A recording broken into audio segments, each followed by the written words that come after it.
പലവർക്കും ഉള്ള ഒരു വലിയ സംശയമാണ് PCOS വന്ധ്യത ഉണ്ടാക്കുമോ? PCOS ഉണ്ടാവുന്ന ഹോർമോൺ ഇംബാലൻസ് കാരണം വരുന്ന അണ്ടോൽപാദനത്തിലുള്ള തടസ്സം അല്ലെങ്കിൽ ഓവുലേഷൻ ആവാതെ ഇരിക്കുക, അത് കാരണം വന്ധ്യത ഉണ്ടായേക്കാം. അത് ട്രീറ്റബിൾ ആണ്. നമുക്ക് ഈ ആനോവുലേഷൻ അല്ലെങ്കിൽ അണ്ടോൽപാദനത്തിലെ ഈ തടസ്സം നമ്മൾ ട്രീറ്റ് ചെയ്യുകയാണെങ്കിൽ നമുക്ക് വീണ്ടും ഈ വന്ധ്യതയുടെ പ്രശ്നം ഒഴിവാക്കാൻ പറ്റുന്നതാണ്. PCOS ഉള്ള സ്ത്രീകൾ ഗർഭം ധരിക്കാൻ ഉദ്ദേശിക്കുകയാണെങ്കിൽ ആദ്യം നിങ്ങൾ ചെയ്യേണ്ടത് ജീവിതശൈലിയിലുള്ള ചെറിയ മാറ്റങ്ങളാണ്. എക്സസൈസും ഡയറ്റും, പോഷകം കൂടിയ ഭക്ഷണം, വ്യായാമം, ഇതെല്ലാം കൊണ്ടും നമുക്ക് വെയ്റ്റ് ലോസ് ആദ്യം വരുത്തിക്കേണ്ടതാണ്.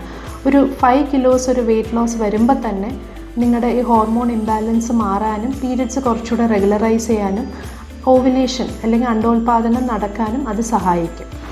ആർത്തവം ക്രമീകരിക്കാനുള്ള മരുന്നുകൾ, ഇത് ഹോർമോണൽ ട്രീറ്റ്മെൻ്റ് ആണ്.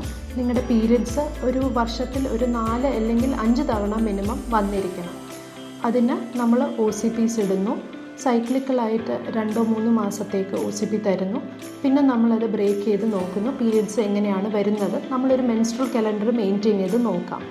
ആർത്തവം വരുമ്പം ബ്ലീഡിങ് കൂടുതലായിട്ടുണ്ടോ അല്ലെങ്കിൽ ഹെവി ബ്ലീഡിങ് ഉണ്ടെങ്കിൽ അതും നമ്മൾ ട്രീറ്റ് ചെയ്യേണ്ടി വരും. പിന്നെ ഉള്ളത് ഇൻസുലിൻ റെസിസ്റ്റൻസ് കുറയ്ക്കുന്ന മരുന്നുകൾ. ഇൻസുലിൻ റെസിസ്റ്റൻസ് മെയിനായിട്ട് കുറയ്ക്കാൻ നമ്മൾ നോക്കേണ്ടത് വെയ്റ്റ് ലോസിൽ കൂടെയാണ്.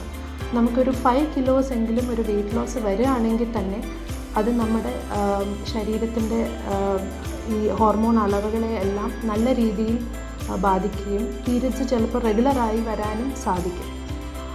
ഇൻസുലിൻ റെസിസ്റ്റൻസ് കുറയ്ക്കുന്ന മെഡിസിൻസാണ് മെയിനായിട്ട് നമ്മൾ കൊടുക്കുന്നതാണ് മെറ്റ്ഫോർമിൻ. കൂടുതൽ ഇൻഫോർമേറ്റീവ് സെഷൻസുമായിട്ട് നമുക്കിനി അടുത്ത വീഡിയോയിൽ കാണാം. Thank you.